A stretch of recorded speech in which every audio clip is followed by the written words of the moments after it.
Welcome back to Energetically You, now in season 3.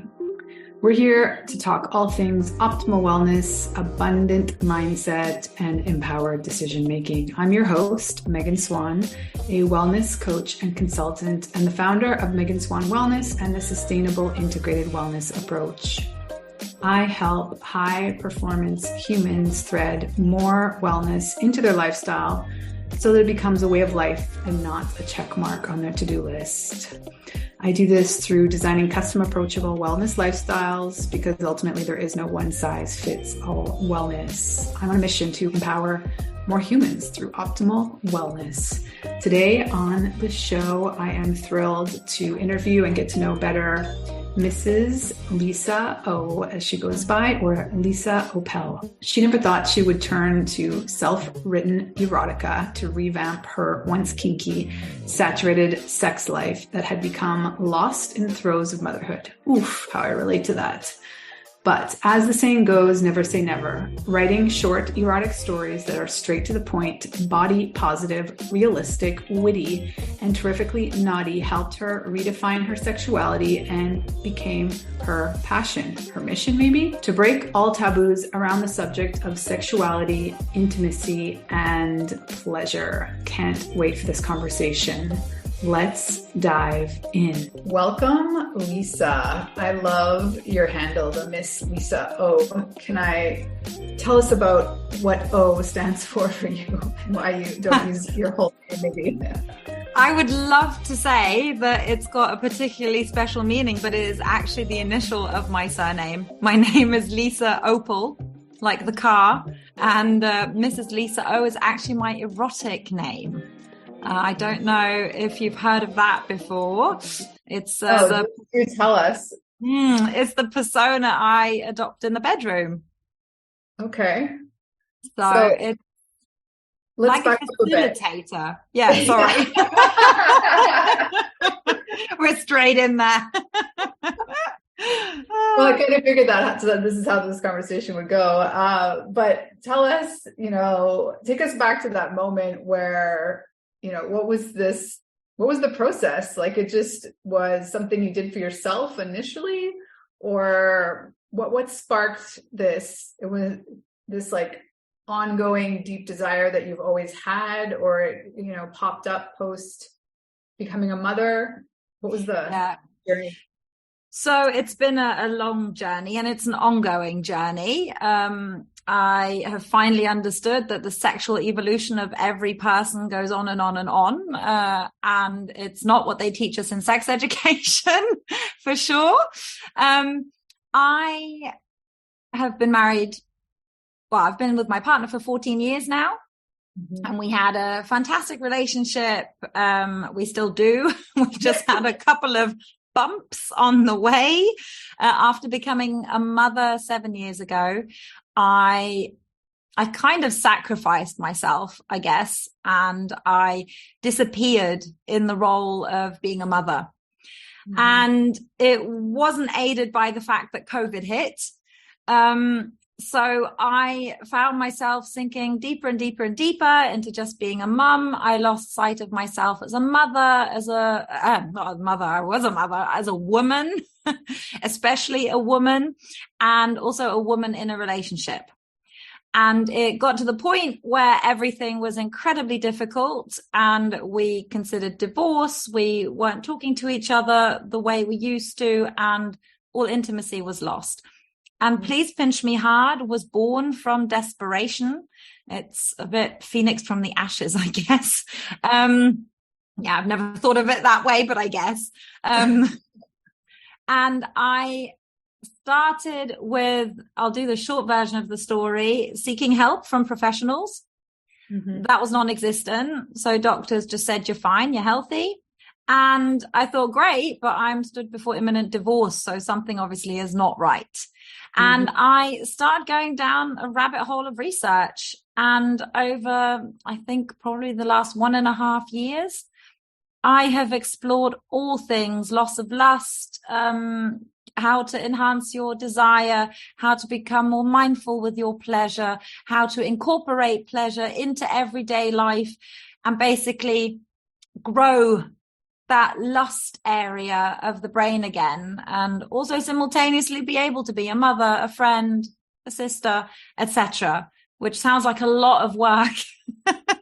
Yeah, no, but you're preaching to the choir. I mean, I'm deeply marinating myself in all those topics. Well, starting like about a year ago, became particularly interested. And everything else you just said really resonates with me too. I'm sure it does a lot of moms, and just losing ourselves. Can you talk a little bit to the point that, like, definitely there's some religious roots in it being very overt, but I think even in very modern feminist circles, there's still this understanding that your sexuality and your motherhood are two distinct, separate, not connected in any way things. Can you speak to that?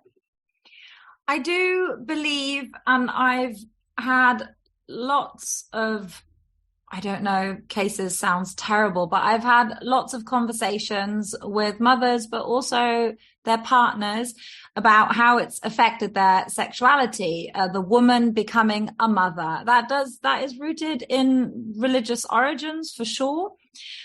But for me, the secret was to separate those two again. For me, I had to be radical, because I don't believe it's the mother that experiences lust. It's the woman. So by categorically distinguishing those two, I allowed myself to feel a different kind of happiness as a mother and appreciate that more wholly, and a different kind of happiness as a woman. And I mean that in the broadest sense of the term. So it wasn't just reigniting my passion, my desire. It was reigniting the part of me that feels that as a woman. But I do believe the two need to be separated, because it gets very muddled, I think, if you don't. Yeah. And do you think, or I guess maybe what helped you, other than, I guess, maybe the fate of your marriage, like what helped you give yourself permission to like put more energy back into feeling into your womanhood? There was permission, and there was also allowing myself to let go a little bit. I was a very mother. Our son also had health problems. So for me, it was allowing myself to not be present all the time. So by taking a step back, it meant I had a bit more space to become the new me. I don't think we can ever become the woman we were before children. Too much has changed physically, mentally, emotionally. But I do believe by taking a step back and also saying, I want the children to spend more time elsewhere, etc., that helped me look forward. And in general, it's a potpourri of things that I had to change about myself, but I just realized how unhappy I was as a single person. Just me as myself in the dynamics of my family, I was not happy anymore. And so we never met in the middle. My partner and I, we didn't meet in the middle anymore. He was too invested in helping me become happy again. And it was that first step of saying, like you said, I allow myself to be happy, which seems crazy because why would you have to allow yourself? But it was that overpowered by, I allow myself to take a step back, and that will bring me happiness again. That will allow me to breathe for a moment, because if we're always 24/7 mother, just allowing ourselves a breather will give us space and energy to do something different. Yeah. I mean, I would say if we're always 24/7 anything, right? Exactly. For me, this last year, really, doubling down on focusing on my personal connection with my sexuality, reconnecting me first, which ultimately spills over into your partnerships, of course. But it did surprise me that it spilled over into, my journey, I just realized that I would categorize this as sexual wellness, and having it be like essential to all optimal wellness, whether you're with a partner or not, just having like a deep personal relationship and understanding of your own pleasure and like a practice around that. Ultimately it did make me a better mother, in that it just made me a better human, right? Therefore, I'm more patient, I'm more understanding, I'm more all the things that a good mother, and I think to your point, but I think it's so hard for so many moms to experiment with that stepping back and letting go a little bit, because there's just so much fear around, what that means, about what that says about me as a mother, there's just so many narratives that we tell ourselves. But ultimately, I think I've learned over the years that grasping tightly onto anything is not sustainable. Absolutely not. I also strongly see, if a mother is unhappy, most likely the family is unhappy. I once did a workshop and there was a mother there who looked on the brink of tears, and she said, I want to be the sun that my family revolves around.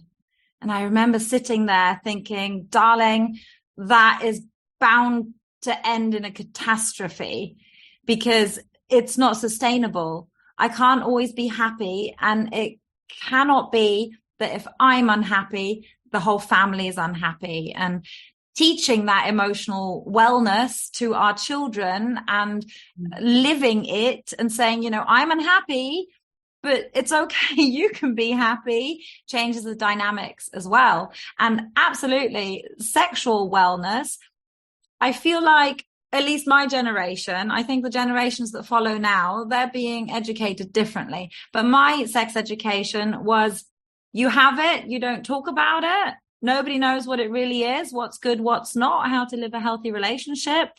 You just get on with it. And it wasn't until I became a mother that I realized how essential it was to talk about it and to experiment, like you said. And I get the question a lot from mums saying, well, that's another thing on my to-do list. That's something else that I have to add to my day. And I'm stressed enough as it is. I want to curl into a ball, leave me alone. Is there a quick fix? Of course, there's not a quick fix with anything. So yes, you can try and take all the tablets or whatever they tell you, but I always say it's a symptom. The lack of desire that many women experience, it's a symptom. And I believe there's a much deeper cause. And for me, it was completely revisiting my entire life, the structure of my life. It was physical. It was analyzing what's happened to my body post-birth. So many women have so much trauma still from the birth that nothing can happen until that's been worked on. I had a look. Do I like the way I look now? You get into this whole mum bun and baggy jeans so often, but sort of having a look at that again and wanting to dress up and wanting to feel pretty is also relevant. That also makes you feel sexy. And all of that I sorted out friendships. I went as far as saying, they're not good for me anymore. So it's a lot of things. That's just two things. I have a bag of things that we need to revisit, because you can't just say, I want to improve my sexual wellness if you're not willing to have a look at the other areas of your life where you're perhaps lacking pleasure, lacking desire. Someone in an incredibly unhappy job saying, oh, I don't want to have sex, it translates, doesn't it? I mean, how are you going to want to have great sex if you're unhappy the majority of your day? So there's a lot more. Yeah, I love your pink tracksuit, though. You look very cozy. Thank you very much. I'm a little jealous. It is so cold here. I've even got woolly socks on. Well, I look at it as there being sort of these threads, because for me, I focused on other parts of taking care of me better post motherhood. And they just kind of, it was like this domino effect of just having higher and higher standards of non-negotiables in terms of taking better care of myself, and led me to ultimately, like, I don't think it's to your point, like it's, everything is ongoing evolution. I don't think it's the last thing that I'm going to be focusing on by any means. And it's definitely this endless Pandora's box of discovery, which I think is why it's one of the more fascinating areas you can focus. But so many people, like, it's just so much information about focusing on how you look physically, or focusing on like what you're eating or moving your body. And those are all essential things, I truly believe. But I feel like this could be a conduit for a lot of moms who just are bored of all that being told to them. Because you can just like reignite this deep energy and love, essentially. I mean, if that's what I feel like the energy is, the sexual energy, some sort of frequency of love, right? And ultimately it turns in on you first, and therefore it can spark all sorts of positive changes across your life. And, you know, maybe you'll quit your job, maybe you won't, but oh, don't get me wrong. Physical appearance, that's not my go-to. When I did that part of my project, I guess, on helping myself, I looked at myself and I said, "You're fine. You look great." And then I said, "Would you actively change things about yourself that you don't like so much?" And then I thought, no, because I'm rather lazy. And so I said, I'm just going to love myself the way I am. And I'm now going to let my body feel pleasure. I want to let my body have all that, like you said, energy, and use it, and manage to connect my mind with my body, manage to have thoughts that are sexy, which translate into my body. I think that is one of the biggest burdens for mums. I don't think, you know, when I have sexy time, some of the times I'm in the slouchiest clothes I can find. It starts in our brains so often. You know, this is why I write erotica, which is instantly considered so taboo. You know, every time I say I've got short stories, because it's mum friendly, you know, you can always sneak in a short story somewhere. People are like, what? How can you? And I said, you know, if you have different, in Germany, we have a phrase that says, komm mal auf andere Gedanken, come to different thoughts. And it's hilarious because obviously it says come in it, but just different thoughts. This whole mental workload as a mother, we can't everything, blah, blah, blah, blah, blah, blah, blah, blah, blah.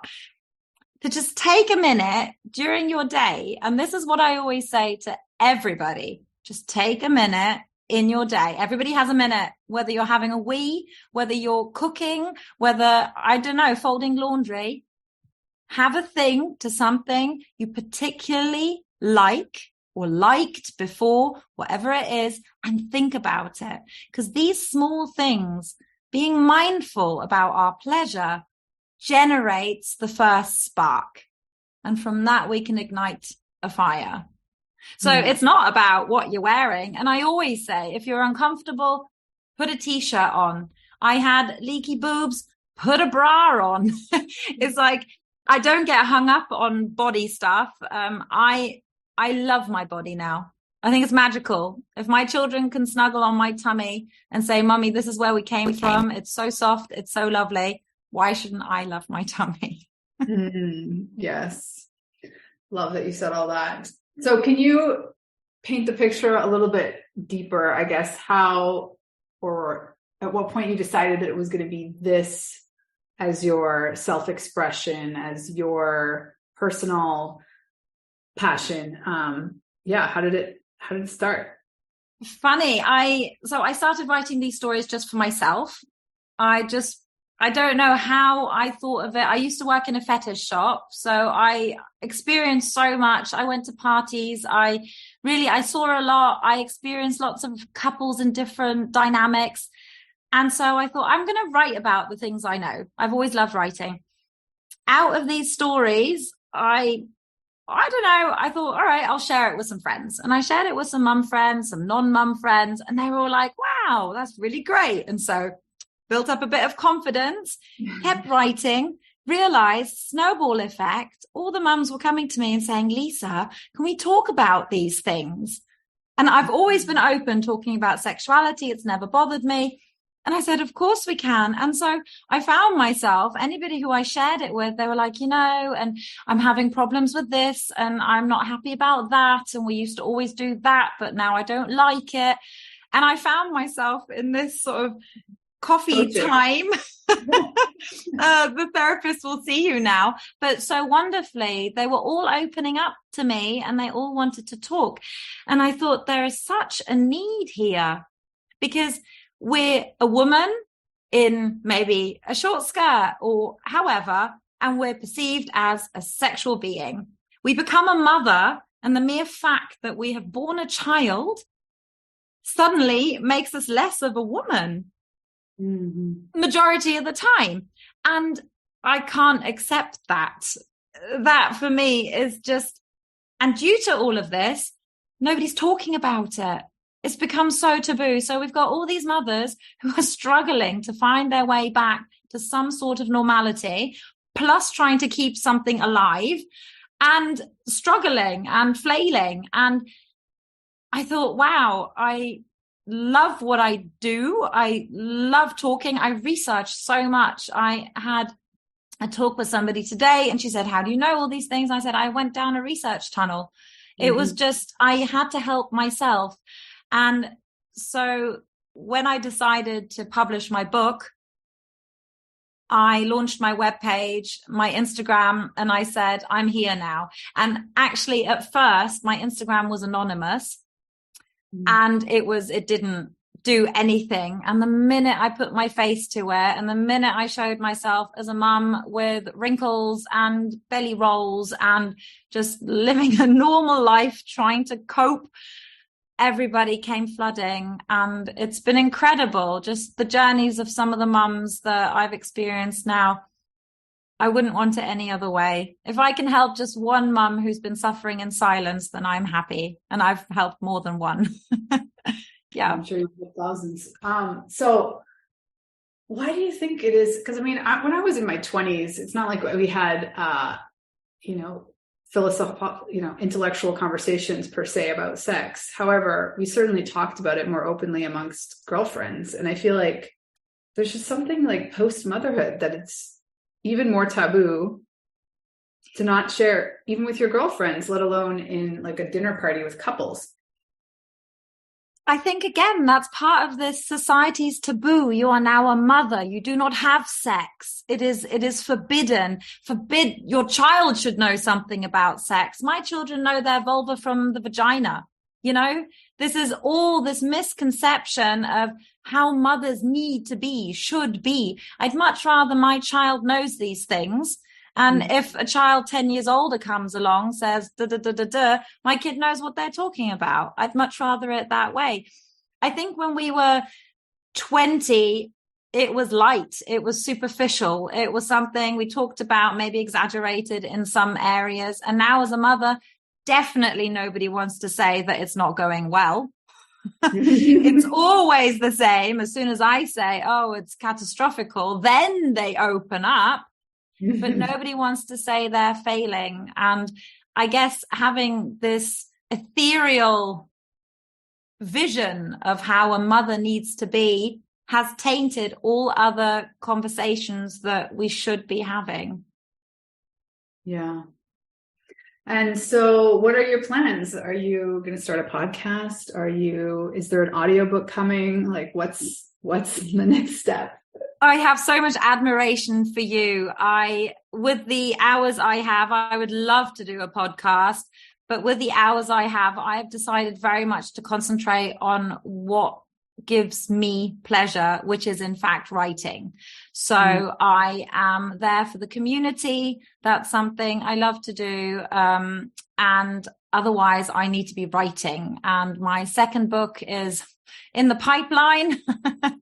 I don't keep it a secret. It will be the sexual evolution of one woman. from sex education to post-menopause, because there we hit yet another bump in the road, that menopause is only now gaining traction. Of course, because I've not got experience yet. I will be working with companies that do, and charities and communities. But that's the plan for the second book, because I feel it's so valuable to know what might be coming. I wish somebody had told me before I became a mother all the things that could happen. I'm a bit of a worst case scenario person, good in some situations, bad in others. And I believe to have just a little glimpse and still be an optimist is helpful. Mm-hmm. And I tell lots of mums, I say, don't lose sight of who you are, what makes you happy. Don't lose sight of your relationship. It's invaluable advice that I wish I'd been given. I love the outline of book 2. That's brilliant. I have a feeling it's going to be incredibly successful. That's the feedback I get. I just need to write it now. No pressure. And so is your current book available in English or just in German? It's in English. Yeah, I write solely in English. I grew up in Portugal and I went to an English school. So English is the language of choice for me. And also I adore the wit of the language. And I always say bedroom banter. I believe humor is such a big part of sexuality. Seeing things lightheartedly, being able to talk and laugh and share that intimacy. And so I feel the English language, as opposed to German, reflects that much better. And I find the right words to lighten a somewhat more difficult part in a story, because I'm very realistic in what I write about, and I cover all topics from menstruation, sex to the lactating mother, 6 months postpartum. It's real, because that was one of the things that bothered me, that everything was always so picture perfect. And I couldn't relate to that. That wasn't me. So English, lighthearted, and realistic. I love it. So when you write, are you imagining that this is sort of like a treat that the woman keeps to herself, or is this something that she shares with her partner, or could be either or? Could be either or. I've experienced both from people that have read my book. I've heard from some that they love to read it to their partner. It's become an integration of in their foreplay. And others, they binge it on their own. But when I write, my main goal is to keep it somewhat neutral so that everybody can imagine themselves in that role, and very open. So I don't obsess with orgasms, and I try and keep it as natural as possible. No 1980s typical stereotypical porn situations, none of that. Unless it's planned and part of the scene, I don't do that. But it is very much for self-indulgence, and if you share with the partner, that's an absolute bonus. I feel like another logical progression for you would to write sort of more progressive sex ed kids books. Yes, I mean, there is fantastic stuff out there already. At least here in Germany, we've got great stuff popping up. I mean, massive progress is that the clitoris is now being shown in biology books. So hooray for us. Absolutely. Who knows? I might venture in that direction. I've been going down my poetry passion the last few stories I wrote, and maybe that would be lovely for children to have poetic sex education that they can sing in the schoolyard. Incredible. Well, other than, connecting with you through Instagram and getting your book, is there any sort of like last parting words you want to leave to someone who's listening that, really kind of feels that, well, at the very least, super curious, disconnected at the current moment with their sexuality and just kind of needs like a little bit of permission or encouragement? My webpage, pleasepinchmehard.com, is a good start, which is knocking on the door. Brilliant. Thank you very much. Always consensual. Always a dreamer. That's always a knock on the door. And if you want to throw the door open full throttle, then my Instagram is definitely the place to be. I am known as quite authentic. I talk about the motherhood stuff. I say when it's all going tits up. And that's where you can also slide into my direct messages if, it is getting a bit too much and you just want a quick chat with a kind of stranger in your phone. It's happened before, and I welcome anybody else who's feeling a bit stuck at the moment and lost. Because there is so much more than what we scratch the surface of. It's you could potentially actually post in public A and B. Yeah. There's only so much to transmit in a given post, right? Like I think I've really connected deeply with a lot of people in direct messages and Instagram. So that's right. So you're just a breath of fresh air, Lisa. I'm so happy that I've discovered you, and can't wait to get your book, my hands on your book, and keep us posted for the rest. Definitely. Thank you so much for having me. And your webpage is fantastic. I couldn't stop reading it today. My kid came out and said, "Mommy, we got to go." And I was like, "No, I'm still reading it." Thank you. It looks fantastic. Oh, thanks, Lisa. Well, we'll be in touch. Thanks again. Thank you.